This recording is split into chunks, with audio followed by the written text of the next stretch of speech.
नमस्कार, आप देख रहे हैं प्रदेश का सबसे भरोसेमंद news channel India news Uttar Pradesh Uttarakhand और मैं हूं आपके साथ आयुष चित्रांश। यूपी में फिर से कमल खिलाने के लिए लगी भाजपा ने अपनी पूरी ताकत झोंक दी है और आजमगढ़ में शनिवार को इसका असर भी देखने को मिला है। सीएम योगी के साथ स्टेट यूनिवर्सिटी की आधारशिला रखने आजमगढ़ पहुंचे गृह मंत्री ने अखिलेश यादव पर जमकर निशाना साधा है। अमित शाह ने अपने भाषण की शुरुआत ही सपा पर निशाना साधकर की है। अब यूपी की सियासत में आए जिन्ना का जिक्र करते हुए शाह ने जैम का मतलब भी समझा दिया है।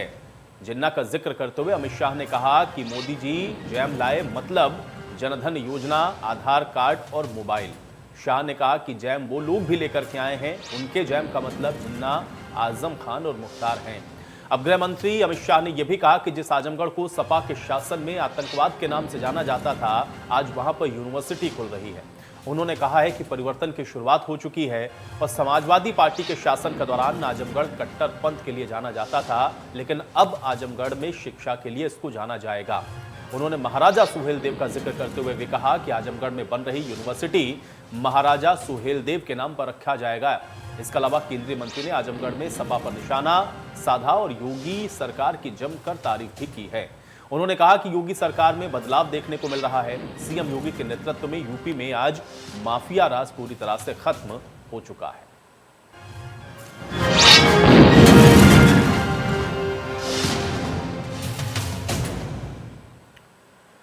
तो चलिए आज की बहस की शुरुआत करने से पहले आपको सुनाते हैं कि क्या कुछ कहना है केंद्रीय गृह मंत्री अमित शाह का। मोदी जी ने एक जैम लाया है जिससे भ्रष्टाचार विहीन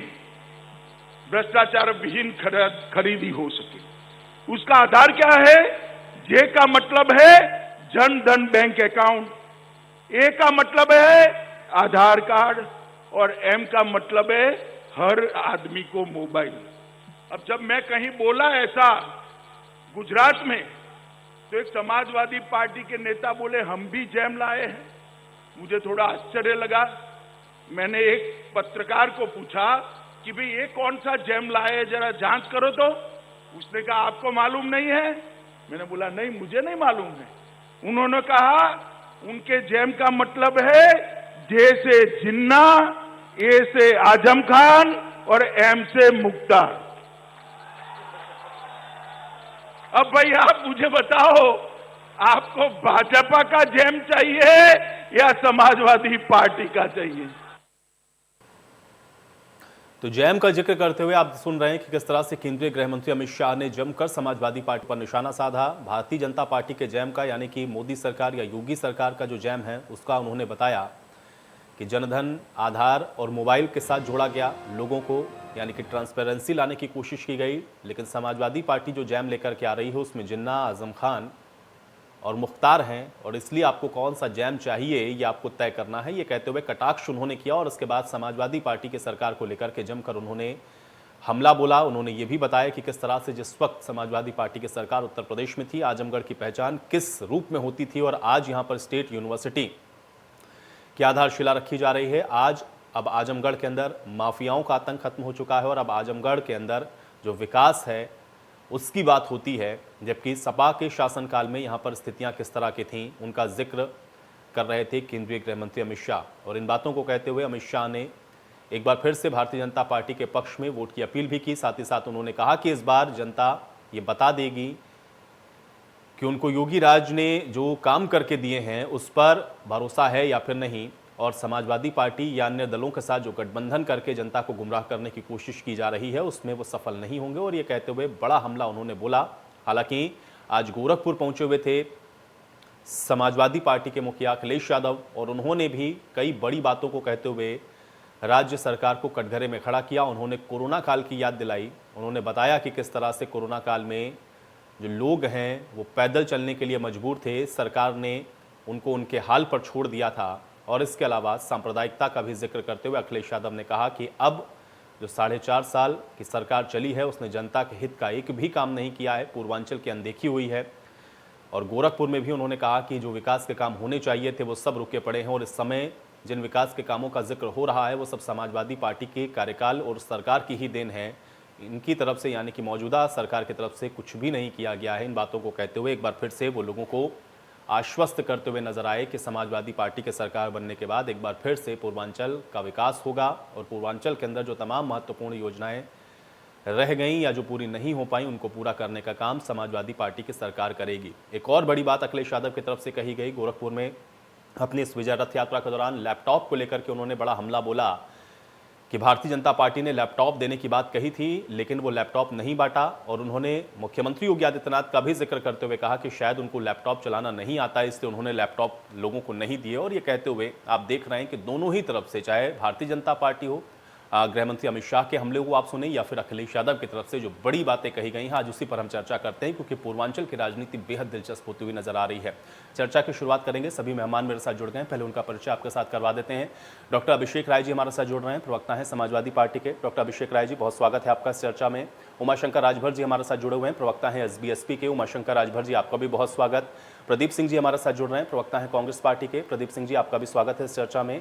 और प्रशांत उमराव जी हमारे साथ जुड़ रहे हैं, प्रवक्ता हैं भारतीय जनता पार्टी के। प्रशांत उमराव जी, आपका भी इस चर्चा में स्वागत है। प्रशांत जी, आपसे इस चर्चा की मैं शुरुआत करूंगा क्योंकि आज हम लोग गृह मंत्री को सुन रहे थे, जैम का जिक्र उन्होंने किया, ये भी बताया कि भारतीय जनता पार्टी का जैम क्या है और समाजवादी पार्टी का जैम क्या है।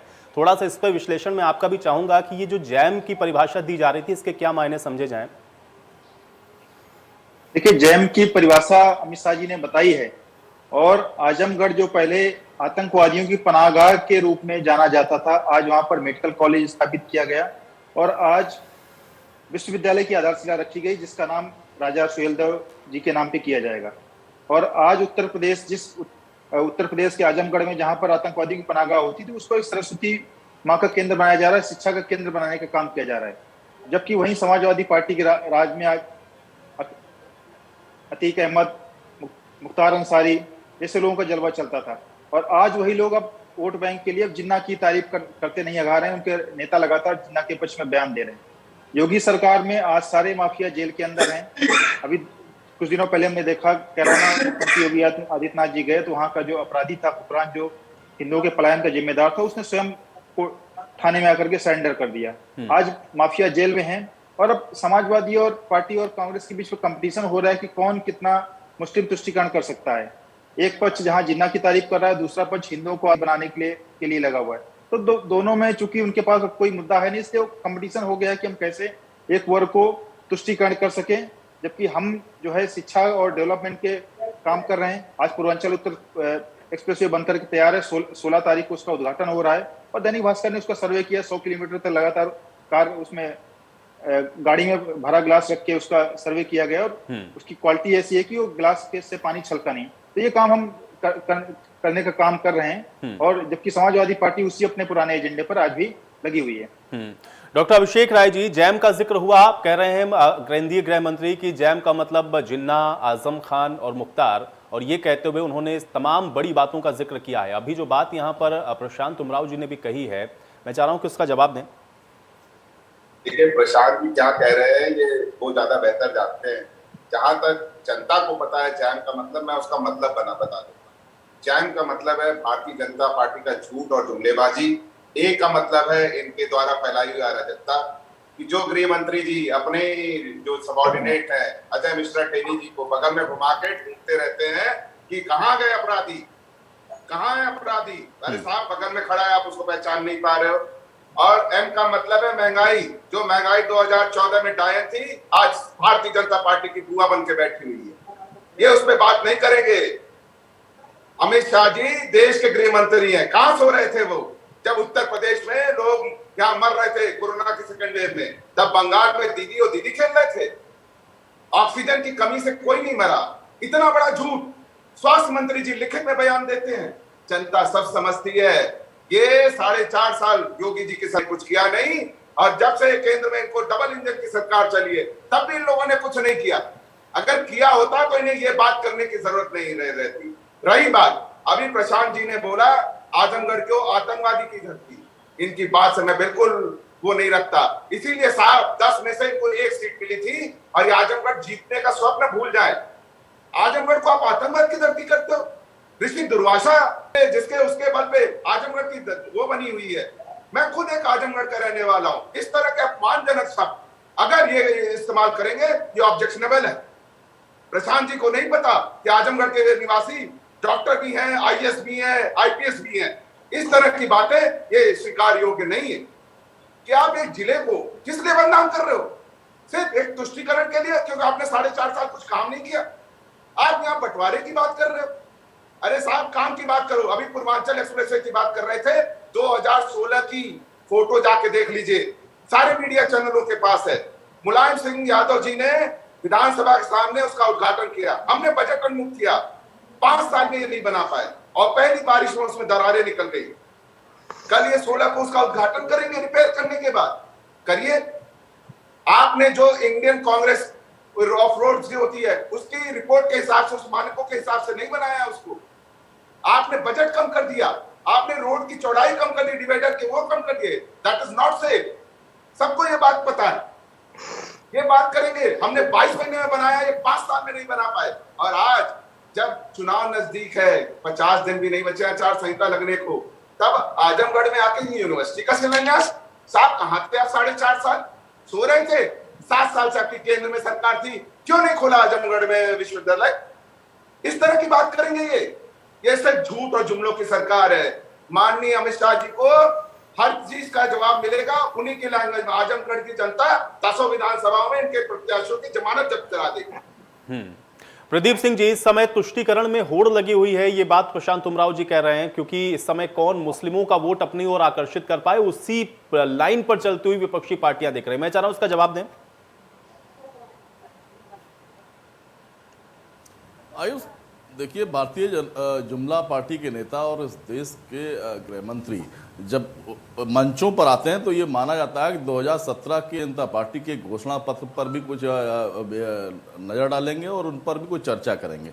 अपने घोषणा पत्र पे इन्होंने हर साल 70 लाख नौकरियों का वादा किया था। 2 करोड़ नौजवान रोजगार आज बेरोजगारी के लिए बेरोजगारी में दर दर भटक रहे हैं। 5 लाख सरकारी नौकरियां खाली हैं। इस पर भारतीय जनता पार्टी की कोई भी नेता एक लफ्ज नहीं बोलते। गन्ना किसानों की बात लगातार करते हैं, गन्ना किसानों का 14,000 करोड़ रुपए बकाया है, इस पर भारतीय जनता पार्टी के नेता एक लफ्ज नहीं बोलते। प्रधानमंत्री फसल बीमा योजना पर एक लफ्ज नहीं बोलते। आज इन्हीं का नीति आयोग ये कह रहा है कि स्वास्थ्य और शिक्षा के मामले में उत्तर प्रदेश सबसे निचले पायदान पर है।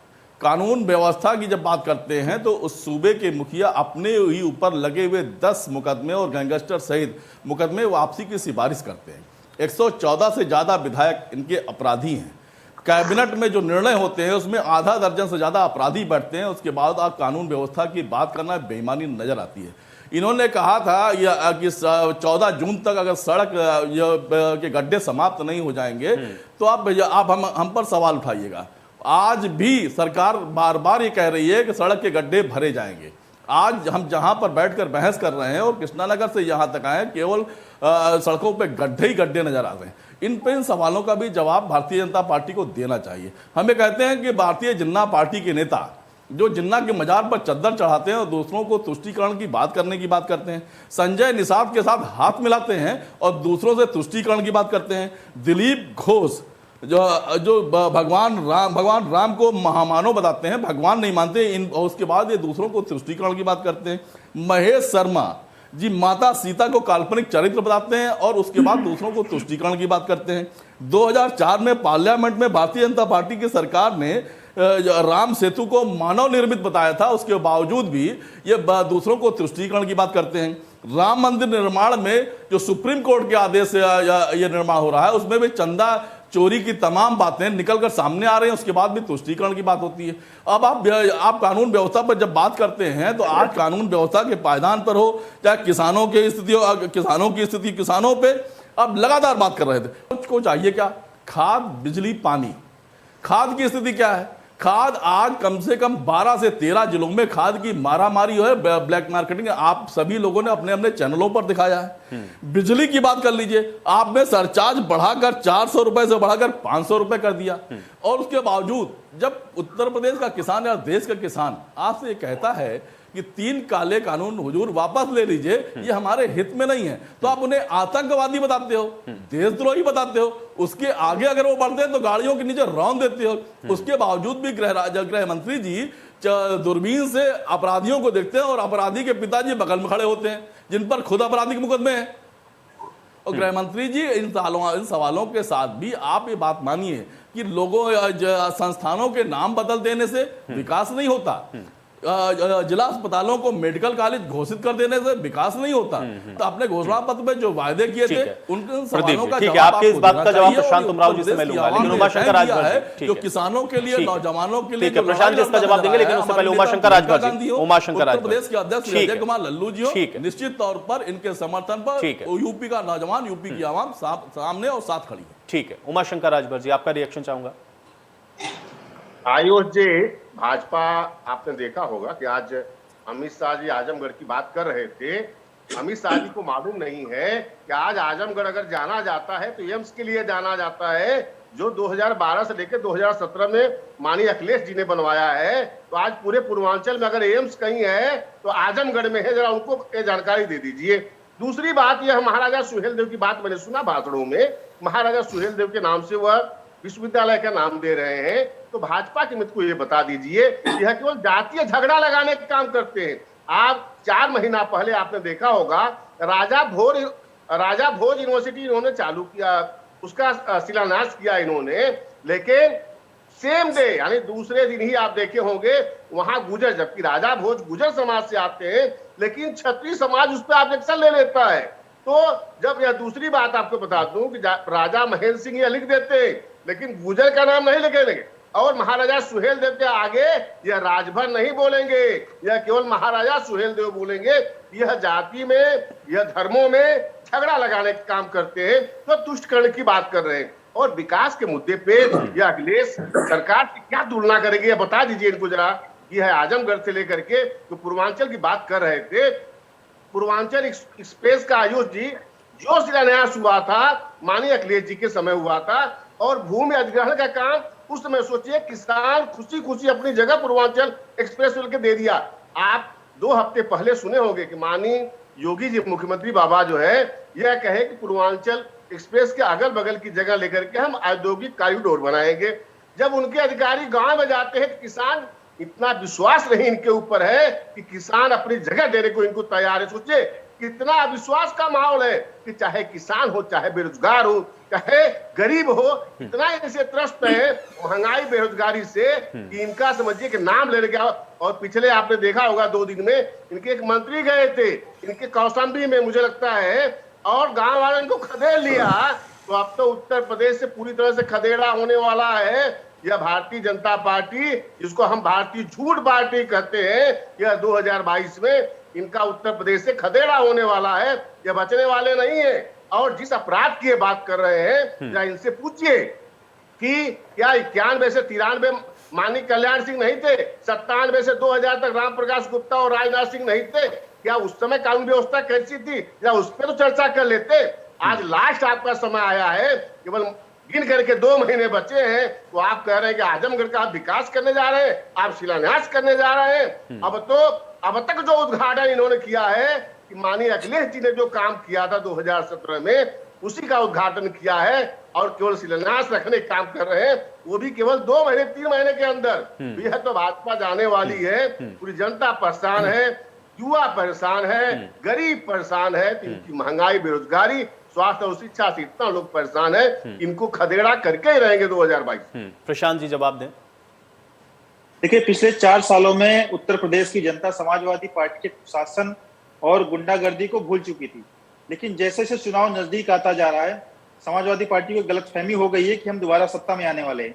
इसलिए उत्तर प्रदेश से कई जिलों से इनके कार्यकर्ताओं की लाल टोपी वाले गुंडों की गुंडागर्दी की खबरें आ रही हैं। ऑब्जेक्शन है, ऑब्जेक्शन है। प्रतापगढ़ में हमने देखा, ऑब्जेक्शन प्रतापगढ़ में समाजवादी पार्टी के मंच पर ही बर्दाश्त नहीं है, इस तरह के हमारे मंच पर ही इनके कार्यकर्ताओं ने गुंडागर्दी की पिस्टल लहराई। सुन लीजिए प्रशांत जी, थोड़ा पढ़ लिख के आया करिए। इस तरह किसी को गुंडा बोलना दैट इज नॉट एथिकल। सरकार आपकी है, जेल में मुकदमे करो ना हमारे ऊपर, डालो में जेल में लाल टोपी वाला गुंडा कह रहे हो। मुकदमे हो रहे हैं, आपके जो कार्यकर्ता। ठीक है, चलिए प्रशांत जी को जवाब देने। ठीक है, हाँ प्रशांत जी, ठीक है, लेकिन प्रशांत जी थोड़ा शब्द ऐसे चयन करें जिससे आपत्ति किसी को ना हो। प्रशांत जी, गुंडा होगा उसको गुंडा ही बोला जाएगा। तो आपने माफियाओं को एमएलसी बना रखा है, वो क्या है? वो आपके चचा लगते हैं। आपके माफिया जो आपके चचा थे वो तो जेल में पड़े हुए हैं। आपके चचा आजम चचा तो जेल में हैं। आपके आजम चचा, मुख्तार चचा जेल में, हमारे चचा नहीं है, आपके चचा जेल में अरे है, आपने इसलिए आपको बना दर्द हो रहा है। टिफिन बेचते हो बड़ी बड़ी आपके टिफिन बेचते हो, मिर्ची बना रखा है। आपके चचा जेल में है, आपके अरे आजम चचा जेल में है। आपने विधान परिषद में बैठा रखा है, आपने विधान परिषद में बैठा रखा है। चलिए ठीक है अभिषेक जी, अब जवाब ले लेते हैं। प्रशांत जी। कल प्रतापगढ़ में हमने देखा कि समाजवादी पार्टी के मंच पे ही जब ये दूसरों पर गुंडागर्दी नहीं कर पाए तो आपस में लड़ाई झगड़ा करने लगे, मंच पे ही पिस्टल लहराने लगे। कल चंदौली में समाजवादी पार्टी के कार्यकर्ताओं ने, कमल सिंह यादव ने, मारा गया है, जन आशीर्वाद लेने गए थे ना, भूल गए वो। डिबेट करते 3 विपक्षी प्रवक्ताओं बिठाते हैं, फिर अगर मुझे बुलाते तो बोलने का भी मौका दिया करिए। मैं तो किसी के बीच में नहीं बोलता हूँ। अभिषेक जी सुन ले पहले। हाँ प्रशांत जी, मैं कह रहा हूँ प्लीज अमर्यादित भाषा का प्रयोग नहीं होना चाहिए, बस मैं ये कह रहा हूँ। ठीक है अभिषेक जी, आपने अपनी आपत्ति को जता दिया, ठीक है, आपत्ति को आपने जता दिया। बाकी प्रशांत जी जो कह रहे हैं पब्लिक डोमेन में ना, पब्लिक भी तो सुन रही है ना, इसलिए मैंने कहा आप शब्दों का चयन ठीक से करें। प्रशांत जी जवाब दें। चंदौली में भी सपा के कार्यकर्ताओं ने, कमल सिंह यादव ने बबलू पासवान नाम के व्यक्ति की पीट करके हत्या कर दी है। तो अब ये देखिए, जब चुनाव जैसे नजदीक आ रहा है, इनको लग रहा है कि हम सत्ता में आ सकते हैं, इनकी गुंडागर्दी दोबारा प्रारंभ हो गई है। और ये सोचिए अगर ये सत्ता में होते तो ये क्या हाल करते। जैसे आज योगी जी ने बताया कि आजमगढ़ में अजीत राय नाम के एबीवीपी के युवक की केवल इसलिए हत्या कर दी गई थी क्योंकि वो वंदे मातरम गाना चाहता था। तो ये इनका चरित्र है और ये जनता उत्तर प्रदेश की समझ रही है कि जैसे सत्ता में आएंगे क्या करने जा रहे हैं। और कांग्रेस ने तुष्टीकरण की सारी हदें पार कर दी। ये कांग्रेस पार्टी थी जिसने राम सेतु को तोड़ने के लिए इससे पूरी प्लानिंग की। यही कांग्रेस पार्टी थी जो राम मंदिर को रोकने के लिए लगातार प्रयास करती रही। इनके वकील सुप्रीम कोर्ट में, इनके सांसद हैं, पूर्व मंत्री हैं, वो लगातार राम मंदिर डिले हो। आज ये हिंदुओं की तुलना बोको हराम और आईएसआई से कर रहे हैं। ये लोग कहते हैं कि जय श्री राम बोलने वाले निशाचर हैं। वास्तव में ये लोग चुनाव के समय में चुनावी हिंदू बन जाते हैं, भगवा पहन करके मंदिर जाते हैं, लेकिन इनके मन में जो जहर भरा हुआ है और ये 10 जनपद के इशारे पर कर रहे हैं। कांग्रेस के नेता जब भी कोई बयान देते, कभी कांग्रेस हाईकमान द्वारा या कांग्रेस के प्रवक्ताओं द्वारा उसको काउंटर नहीं किया जाता। इसका मतलब ये 10 जनपद के इशारे पर ये सारे बयान देते हैं। इनके मन में जो हिंदुओं पर घृणा और जहर भरा हुआ है वो समय समय पर ये दिखाने का काम करते हैं, चाहे दिग्विजय सिंह हो, शशि थरूर हो या सलमान खुर्शीद हो, ये जैसे लोग हैं। और यहाँ पर जब चुनाव आता है तो अपने आप को चुनावी हिंदू बन के सबसे बड़े अपने आप को सॉफ्ट हिंदुत्व दिखाने का प्रयास करते हैं। ये हिंदुत्व है। और तुष्टीकरण की शुरुआत किसने की? साहबानो मामले में सुप्रीम कोर्ट का निर्णय किसने पलटा? ये तुष्टीकरण कांग्रेस। लेकिन प्रशांत जी, क्योंकि आज हम लोग यहाँ पर पूर्वांचल का जिक्र कर रहे हैं, तो पूर्वांचल के लिए क्या किया आप लोगों ने? एक तो आपके मैनिफेस्टो का जिक्र हुआ, उसमें से आप कितने वायदे पूरे कर पाए, और पूर्वांचल की जो समस्या थी उसको आप लोगों ने कैसे दूर किया है? क्यों पूर्वांचल की जनता दोबारा आपके ऊपर भरोसा करे? बिल्कुल, कुशीनगर में भी कुछ दिनों पहले एयरपोर्ट का उद्घाटन प्रधानमंत्री जी ने अंतर्राष्ट्रीय एयरपोर्ट का उद्घाटन किया है। एम्स गोरखपुर में बनना है, आज विश्वविद्यालय का उद्घाटन हुआ है, और आजमगढ़ में भी एयरपोर्ट बन रहा है। तो जो सबसे बड़ा जो प्रोजेक्ट है पूर्वांचल एक्सप्रेस, वो उससे कई सारे जिलों का उनके जिलों के लोगों को लाभ मिलने वाला है। और खाली हम पूर्वांचल ही नहीं, पूरे प्रदेश के विकास के लिए काम कर रहे हैं। ये समाजवादी पार्टी की सरकार नहीं खाली सफाई को चमका के रखा जाए, पूरे प्रदेश में समान रूप से विकास की गंगा बहाई जा रही है। चूंकि पूर्वांचल पिछली सरकारों में पिछड़ा हुआ था, उसमें पूर्वांचल पे ध्यान नहीं दिया गया, इसलिए पूर्वांचल पर अधिक फोकस किया जा रहा है। और ये इसका कोई ऐसा लेना देना नहीं कि चुनाव की वजह से क्या, सारे समय में पूर्वांचल के लिए काम किया गया। आज उत्तर प्रदेश में 8 एयरपोर्ट हैं। पहले उत्तर प्रदेश में 2 एयरपोर्ट ही संचालित होते, आज 8 एयरपोर्ट है, 5 अंतर्राष्ट्रीय एयरपोर्ट बनने वाले हैं। आज जितने सारे माफिया तख्ती लटका करके स्वयं सरेंडर करने जा रहे हैं। और सपा के समय में सपा बसपा के समय में हमने देखा किस तरीके से हर जिले का एक माफिया होता था। आज माफिया स्वयं आके सरेंडर कर रहे हैं। तो इसलिए इनको समस्या हो रही है। और जिन लोगों का संरक्षण था समाजवादी पार्टी का, आज वो जेल में, इसलिए इनको दिक्कत हो रही है। इनके पूर्व मंत्री जेल में है, ठीक है, इसलिए इनको पीड़ा हो रही है। डॉक्टर अभिषेक राय जी, देखिए मैं वही बोल रहा हूँ ना, भारतीय जनता पार्टी के प्रवक्ता जो हैं वो डरे हुए हैं और भारतीय जनता पार्टी डरी हुई है। डैमेज कंट्रोल की इनकी रणनीति चल रही है, इसलिए इनके बड़े बड़े नेता आ रहे हैं और एक नए जुमले और नए वो करके छोड़ के चले जा रहे हैं।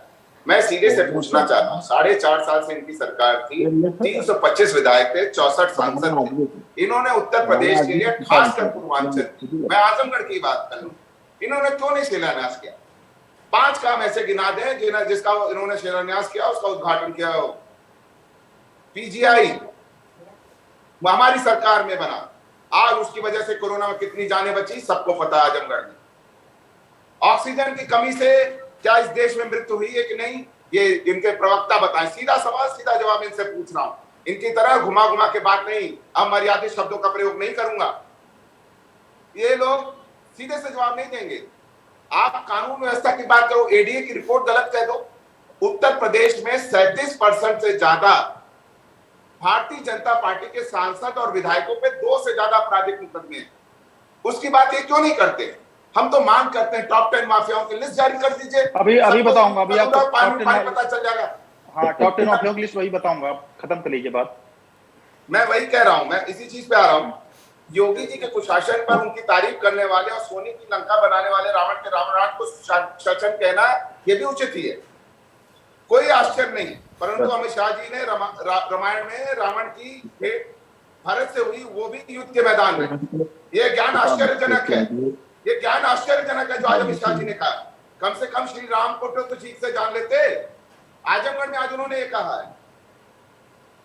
अमित शाह जी को रामराज पर कितना ज्ञान है उनके एक वायरल वीडियो से प्रतीत होता है। और ये रावण को सोने की लंका बनाने वाले रावण को एक दुराचारी पापी रावण को सुशासन लाने वाली ज्ञानी बता रहे हैं। ये उनका ये ज्ञान स्वाभाविक है।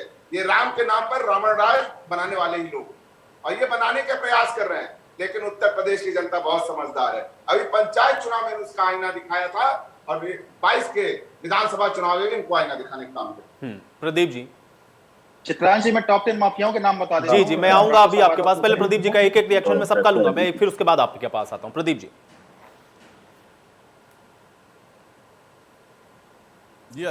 जी प्रदीप जी, जवाब दें प्रशांत जी ने जो बात कही कांग्रेस पार्टी को लेकर। हाँ, निश्चित तौर पर भारतीय जनता पार्टी के प्रवक्ता ने, उनके नेताओं ने तमाम बातें की। इन्होंने ये नहीं बताया कि भारतीय जनता पार्टी की इसी हिंदू धर्म की समर्थक पार्टी ने इन अपने ही कार्यकाल में 2 साल के कार्यकाल में 20 साधुओं की हत्या हुई और एक भी अपराधी पकड़े नहीं गए। 93 से ज्यादा पत्रकारों पर आपराधिक हमले हुए और अपराधियों को संरक्षण मिलता रहा। भारत माता की जय बोलकर थाने फूंक दिए गए और भारत मां के लाल सुबोध सिंह को गोली मार दी गई। अपराधियों का माल्यार्पण होता है, कभी ना मंत्री पहुंच के उनका सम्मान करते हैं। जेलों के अंदर अपराधी बर्थडे मनाते हैं, सारे चैनलों पर वो वीडियो वायरल होता है। जेल के अंदर एक अपराधी दूसरे अपराधी की हत्या करते हैं, और पुलिस कस्टडी में जितनी हत्याएं उत्तर प्रदेश में हुई हैं उतनी हिंदुस्तान के किसी प्रदेश में नहीं हुई हैं। तो इन सवालों के जवाब भी भारतीय जनता पार्टी को देने चाहिए। जब ये बात करते हैं तो विकास की, तो आज भी उत्तर प्रदेश का नौजवान और नागरिक वो स्मार्ट सिटी ढूंढ रहा है, बायोस्कोप लेके ढूंढ रहा, मिल नहीं रहे हैं। बुलेट ट्रेन ढूंढ रहा है, मिल नहीं रहे हैं। विद्यार्थी लैपटॉप और जो मोबाइल ढूंढ रहे हैं, अभी तक वहां तक पहुंचे नहीं हैं। अब लगातार किसान, आज भी गन्ना किसान अपने मूल्य की राह देख रहा, बाट देख रहा है, और भारतीय जनता 14,000 करोड़ रुपए बकाया भारतीय जनता पार्टी की सरकार दे नहीं पाई है। और जब तुष्टीकरण की बात करते हैं, वो लोग जो संजय निषाद जी के साथ मिलकर चुनाव लड़ रहे हैं वो तुष्टीकरण की बात करते हैं। जो माता सीता को टेस्ट ट्यूब बेबी बताते हैं वो तुष्टीकरण की बात करते हैं। जो आज भी माता सीता, उनके दूसरे नेता माता सीता को काल्पनिक चरित्र बताते हैं वो तुष्टीकरण की बात करते हैं। निश्चित तौर पर ये जिन्ना के समर्थक हैं, ये सावरकर के समर्थक हैं। और जब हिंदुत्व की बात करते हैं, ये देश गांधी के हिंदू को मानने वाला है, गोडसे के हिंदू को मानने वाला नहीं है। हम एक तरफ संविधान और एक हाथ में गीता रखते हैं, गोडसे की तरह नहीं कि आप प्रार्थना सभा में जाते हुए एक बुजुर्ग महामानव के ऊपर गोली चला दी जाए। ये बात तय करनी चाहिए। इस देश ने तय किया है कि ये गोडसे के हिंदुत्व को नहीं मानता, गांधी के हिंदुत्व को मानता है। और हिंदुत्व जो है भारतीय जनता पार्टी और आरएसएस के उदय के हजारों साल पहले से था और हजारों साल बाद तक रहेगा। कभी इस तरह की बातें करना, हमें लगता है कि हम अयोध्या से आते हैं और आप हिंदुत्व की बात करते हैं। आप ये तय नहीं करोगे कौन बड़ा हिंदू है कौन छोटा हिंदू है। आपको बताना होगा कि 4.5 साल का समय या 5 साल का समय उत्तर प्रदेश की आवाम ने आपको विकास कार्यों के लिए दिया था। इन सवालों का जवाब आप कब देंगे? और जवाब आप तो देने वाले नहीं है, उत्तर प्रदेश की आवाम आपको जवाब देने जा रही है। उमाशंकर राजभर जी। आयुष जी, हमारे मित्र आजमगढ़ की बात कर रहे थे। माननीय अमित शाह जी आजमगढ़ का जो उल्लेख उन्होंने किया, एक बात वह भूल गए आजमगढ़ एक्चुअल में किस नाम से फेमस था आपको याद होगा। आज राजभाषा के लिए बनारस में कार्यक्रम माननीय अमित शाह जी कर रहे थे, तो उसमें हिंदी का खूब बड़ी बड़ी बातें कर रहे थे, लेकिन हिंदी की कविताएं जो चली है, ध्यान रखिए कि कैफी आजमी जी आजमगढ़ के हुआ करते थे, जिन वही कैफी आजमी के कितनी किताबों पे मुंबई जो बॉलीवुड जिसे कहते हैं कितनी पिक्चरें बनी है। तो जरा वो अमित शाह को याद दिलाना चाहिए कि कैफी आजमी उसी आजमगढ़ से है जिस आजमगढ़ को आप बदनाम कर रहे थे। तो आजमगढ़ तो बुद्धिजीवियों का शहर रहा है, स्वास्थ्य के लिए यानी एम्स के लिए जाना जाता है। तो दूसरी बात, अयोध्या, हमारे मित्र कानून व्यवस्था की बात कर रहे थे कि कानून व्यवस्था बहुत अच्छी है। तो जरा मित्र से पूछिए कि अभी 2 दिन की घटना है, कासगंज की घटना उनको याद होगी, तो 1.5 फुट का पुलिस जो है मार मार करके एक मुसलमान जो अपराधी को मार देते हैं और कहते आत्महत्या कर लेता है। और दूसरी बात, आप फर्रुखा की घटना जरा उनको बता दीजिए, 4 दिन पहले की है। जेल के जेलर और डिप्टी जेलर को ही अपराधी बंद कर देता है। और उनको याद होगा गोरखपुर की घटना जो कल ही सुप्रीम कोर्ट ने ट्रांसफर कर दिया सीबीआई को और दिल्ली लेके गया कि मनीष गुप्ता के एक व्यापारी जो है गोरखपुर देख नहीं सकता है, क्योंकि वहां आतंक यानी बाबा जी की जो ठोको नीति है पुलिस की आत्मा में घुस गई है और बीजेपी के नेताओं के अंदर घुस गई है। नहीं तो आप यह लखीमपुर घटना नहीं घटती थी अगर इनके नेताओं के अंदर नहीं रहती। तो एक मंत्री का बेटा जिसको ये कह रहे हैं कि अपराध है ही नहीं, वही माननीय अमित शाह जी दूरबीन लेकर के देख रहे थे कि उत्तर प्रदेश में दूर दूर तक अपराधी नहीं दिखता है, लेकिन बगल में ही यानी बगल में छोरा, शहर में डिडोरा, जो टेनी जी बैठे थे उनके बगल में बैठे थे, लेकिन कह रहे दूर, अरे घर में जब छोरा है तो दूर दूर तक तो अपराधी दिखेगा ही नहीं ना।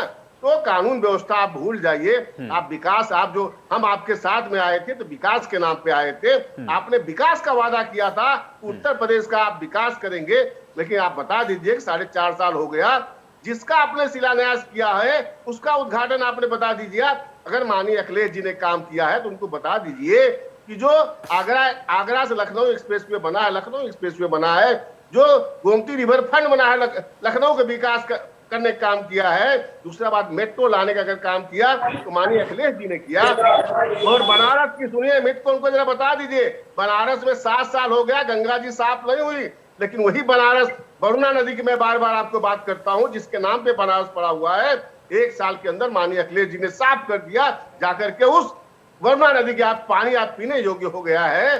तो 1 साल के अंदर वरुणा नदी यानी 7 साल में गंगा साफ नहीं होती है। तो मेरे मित्र को कहिए, जिस विकास के नाम पे हम उनके साथ में आए, 2 साल तो इनके हम साथ में रहे और 2 सालों में यह केवल हिंदू मुस्लिम, शमशान कब्रिस्तान, अली बजरंगबली, इसके सिवा इनके पास कोई मुद्दा नहीं है। विकास से तो दूर कोसों दूर है, भटक चुके हैं। जिस अखिलेश, माननीय अखिलेश जी की बात करते थे, समाजवादी पेंशन, युवाओं को, बेरोजगार युवाओं को रोजगार भत्ता देते थे वो जो है। और दूसरी बात, आप सोचिए कितनी अखिलेश जी की कितनी दूरदृष्टि रही होगी। साल पहले जब वह 17 में थे तो लैपटॉप बच्चों को दे रहे थे, यानी बच्चों को शिक्षा के नाम पे कितनी ऊंची विचार उनके थे। अगर वही लैपटॉप रहा होता तो कोरोना काल में बच्चे आज भटक रहे थे उत्तर प्रदेश में, जो शिक्षा की हालत हुई है, उसी लैपटॉप से आज बच्चा सीखता और इंजीनियर और डॉक्टर बनता। और जो बेटियां पढ़ रही थी उनको बता दीजिए मित्र को, जो बेटियां पढ़ रही थी अगर 12वीं पास करती थी तो 20,000 रुपए उन बेटियों को आगे की शिक्षा के लिए माननीय अखिलेश जी देते थे। तो काम तो ये भटक गए हैं। और उत्तर आयुष जी, मैं बता दूं, आप कहेंगे इस बात के लिए कि अगर इतना काम किए तो 17 में क्यों हार गए। 32 साल का इतिहास है उत्तर प्रदेश का कि 89 से लेकर के 5 साल किसी को उत्तर प्रदेश टिकने नहीं दिया। चाहे आप हमेशा देख लीजिए तो 32 साल में हर 5 साल में यहाँ पे परिवर्तन हो जाता है। उसी का परिणाम रहा कि माननीय अखिलेश जी अपने कामों का प्रचार नहीं कर पाए। और ये तो इवेंट मैनेजमेंट करते हैं, हर चीजों का दिखावा करते हैं, जुमलेबाजी करते हैं, तो झूठे की वजह से यह आ गए। लेकिन 17 में इनके हम साथ में थे, तभी आए इनका 14 साल का हम वनवास समाप्त किए माननीय नेताओं प्रकाश राजभर जी। ठीक है, लेकिन 22 में नहीं आएंगे, 22 में नहीं आएंगे, आप ये कह रहे हैं। चलिए ठीक है, प्रशांत जी से मैं जवाब लेता हूं। 2022 में इनका खदेड़ा करके रहेंगे। प्रशांत जी अब जवाब दें। देखिए, सबसे पहले तो मैं ये टॉप 10 माफिया पूछ रहे थे, मैं 13 माफिया और एक अपराधी के नाम बता देता हूँ। मुख्तार अंसारी, ब्रजेश सिंह, अतीक अहमद, त्रिभुवन सिंह, खान मुबारक, सलीम, सोराब, रुस्तम, बबलू श्रीवास्तव, उमेश राय, कुंटू सिंह, सुभाष ठाकुर, मुनीर, ये 13 माफिया हैं, ये सभी जेल में हैं। मैं इनके अपराधी चचा जान आजम खान भी जेल में। नहीं तो इसमें ज्यादातर तो भाजपा के ही लोग हैं, कहीं के भी लोग हैं। योगी सरकार में कोई भी किसी पार्टी का अपराधी हो जेल में, उसकी जगह जेल में है। हम सबके साथ जेल में है। प्रशांत जी ये आंकड़े कहाँ से लेकर आए? ये भी तो बताइए, ये लोग जेल में कब से हैं? उत्तर प्रदेश सरकार के द्वारा जारी किए ये सारे अपराधी जेल में हैं, जिनका संरक्षण आपके द्वारा दिया गया। आपने जिन अपराधियों माफियाओं का संरक्षण दिया, सभी जेल में हैं। कब से जेल में है? किसकी सरकारों से जेल में है? ये भी तो बता दीजिए। आपको सुन रहे थे, ये सारे माफिया जेल में हैं, जिनका संरक्षण आपने किया। तो मायावती के समय जेल में, आज से जेल में नहीं है। और मुख्तार अंसारी को 16 साल हो गया जेल में है। तो ये बाबा योगी महाराज की देन नहीं है, उसको क्यों आप कह रहे हैं? ये आपके संरक्षण, जिनके आपने संरक्षण दिया, आज ये सब जेल में है। 5 सेकंड बोले, सिर्फ 5 सेकंड। जी जी, मैं ये पूछना चाहता हूं, ये उत्तर प्रदेश सरकार का डाटा है जो प्रशांत जी प्रस्तुत कर रहे हैं। मैं बस इनसे ये जानना चाहता हूं, ये भारत सरकार का डाटा, इस डाटे की क्या ऑथेंटिसिटी है? बस मैं ये जानना। प्रशांत जी, ये लोग बार बार कहते हैं कि हम खाली उद्घाटन करते हैं। भाई आप अरे भाई घोषणा करके, प्रशांत जी, अरे आप घोषणा करके कमीशन लेके निकल जाते हो तो हमें काम कंप्लीट करना पड़ेगा ना। जिस आप आगरा लखनऊ एक्सप्रेस का ढिढोरा पीटते हैं, आधा काम छोड़ के चले गए, आधा हमने कंप्लीट किया। जनता को उसके पता है, पहले बेवकूफ मत बनाओ। उसका उद्घाटन कब हुआ सबको पता है। आप हो तो मुझे क्या करना है? हमारी सरकार रहते हुए हम चले हैं, ठीक है? आप हमें उसके लिए बेवकूफ न बनाओ। अरे आप आधे काम छोड़ के जाओ, हमें कंप्लीट करना पड़ेगा। झूठ और जुमला, हम तो भेदभाव के तहत काम नहीं करते, लेकिन इस सरकार ने काम किसको छोड़ के चले जाए? अमित शाह जी को समझा दो। इस देश का दुर्भाग्य है, इस देश का दुर्भाग्य है कि हमारे गृह मंत्री जी इस तरह की बात करते हैं। इस देश का दुर्भाग्य। कमीशन लेके चले जाओगे तो हमें काम तो कंप्लीट करना पड़ेगा ना। हमारी पहले सरकार में काम कंप्लीट करेंगे। सरकार किसकी है? सरकार आपकी है। जीजा को 5 साल पहले हमारी सरकार नहीं थी, जो काम कंप्लीट नहीं तो अरे 15 लाख भाई आप कमीशन लेके चले गए, आप आधा काम छोड़ के चले गए, हम कंप्लीट करेंगे। कमीशन का प्रूफ दे दो, सरकार आपकी है। FIR चल रही है, सुन लो, FIR हुई है, 1400 करोड़ का घोटाला किया है, घोटालेबाजी की है आपने, घोटालेबाजी की है। आपके चचा जान जेल में हैं, आपके चचा जान घोटाले में और जमीन कब्जाने में जेल में हैं। यही प्रूफ है। चचा जान को नहीं बेल मिल रही है। एमएलसी बना रखा है। अरे आपके चचा जी जान जेल में है घोटाले में, जिला पंचायत जान यूनिवर्सिटी बनाई थी, आपके चचा जान ने घोटाले में जेल में है। यही प्रूफ है, उनको बेल नहीं मिल पा रही है। सुप्रीम कोर्ट ने क्या कहा? सुप्रीम कोर्ट ने आपके ऊपर क्या कहा? फंड में सीबीआई जांच कर रही है, रिवर फंड में जांच चल रही है, 1400 करोड़ का घोटाला हुआ है, सीबीआई जांच चल रही है। सुनो जाने में घोटाले में जेल में है। Talk authentic talks, please request कर रहा हूं आपसे। मैं वही कह रहा हूं ना, आप आधा काम छोड़ जाएंगे, हमें काम कंप्लीट करना पड़ेगा। नहीं, लीड क्या करोगे? लीड कहीं में करोगे? आप ऑथेंटिक पढ़े लिखे प्रवक्ता हो, पढ़े लिखे प्रवक्ताओं की तरह बात करो ना। We are debating on a national channel. इस तरह की बातें करेंगे आप? ऑथेंटिक बात करो ना प्लीज। डाटा की बात करो। कंप्लीट छोड़ के गए थे आगरा से, आप बताइए कंप्लीट था काम? आगरा लखनऊ में कंप्लीट करके गए थे, सारे पैकेज कंप्लीट थे। आप मुझे बताइए 2017 मार्च तक कंप्लीट करके गए थे आप, तो क्या कंप्लीट नहीं किया जाएगा काम? आगरा लखनऊ में क्या 100% आप कंप्लीट करके गए थे काम? बिल्कुल गए थे। सारी कर दिया आपने, उद्घाटन कर दिया श्रेय लेने के लिए। आप आधा काम करके गए थे, शायद आपके पास आप क्या फर्जी से श्रेय लेते हैं? अगस्ती आधा काम कंप्लीट करके श्रेय लेते हैं, हम कंप्लीट करके उद्घाटन कर रहे हैं। हम आधा अधूरा उद्घाटन नहीं करते हैं, हम आधा अधूरा उद्घाटन नहीं करते हैं। किसी और की बात नहीं। चलने तो पूर्वांचल एक्सप्रेस में 6 महीने से लोग चल रहे हैं, चलने को तो पूर्वांचल एक्सप्रेस से भी 6 महीने से लोग रहे हैं। कंप्लीट हो गए थे 6 महीने पहले। आपने सारे पैसे कंप्लीट नहीं किए, आप केवल कमीशन के चक्कर में आपके चचा से सिपाही जी से लड़ाई हुई। बेकार की बातों पे क्यों उद्घाटन करके बात करो ना, महंगाई पे बात करो, मुद्दे की बात कर रहा हूँ। अरे अभी आप काम की बात कर रहे थे ना, अभी प्रोजेक्ट की बात कर रहे थे ना, महंगाई पे भी आऊंगा। ठीक है, चलिए और विषय पर भी चर्चा कर लेते हैं। ठीक है अभिषेक जी, एक सेकंड आप सुन लीजिए अभिषेक जी। ठीक है अभिषेक जी, आप सुन लेते हैं। थोड़ा जाते हैं प्रशांत जी, जो काम इनके द्वारा इनकम्प्लीट थे वो किए जा रहे हैं, क्योंकि 5 साल पहले हमारी सरकार नहीं थी। ऑब्वियस जो काम क्या पुरानी सरकार द्वारा जो कोई प्रोजेक्ट लाया जाता, क्या हम ये कहे हम भेदभाव के तहत काम करें कि नहीं पिछली सरकार ये प्रोजेक्ट लेके आई तो उसको हम छोड़ दें या उसका उद्घाटन न करें? आपने खाली कमीशनबाजी का काम किया, आप आधा छोड़ के चले जाते हैं, उसको श्रेय लेते हैं। मार्च 2017 से पहले कंप्लीट 100% काम आगरा लखनऊ एक्सप्रेस का काम नहीं हुआ था, ये फैक्ट है। उसके बाद बहुत सारी उसमें चीजें जो रह गई तो हमने काम करने का क्या, हम क्या ये कह दें कि अखिलेश जी ने शुरू किया था एक्सप्रेस, हम इसलिए उसको बंद कर दें? ऐसा तो नहीं कर सकते। हम सबके लिए बिना किसी भेदभाव के लिए काम कर रहे हैं। और जो इस सरकार में भी जो काम जो चालू है वो भी कर रहे हैं, जो बचे खुचे काम होंगे अगले टेन्योर में खत्म होंगे। तो कोई बड़े प्रोजेक्ट होते हैं, आवश्यक नहीं 4 साल में 5 साल में कंप्लीट हो जाए। तो ये तो आप नहीं कह सकते कि हम ये काम छोड़ के चले जाएं। आपकी तरह भेदभाव की तरह काम नहीं करते कि खाली सैफई और कन्नौज को चमका दिए, बाकी प्रदेश को छोड़ दिया।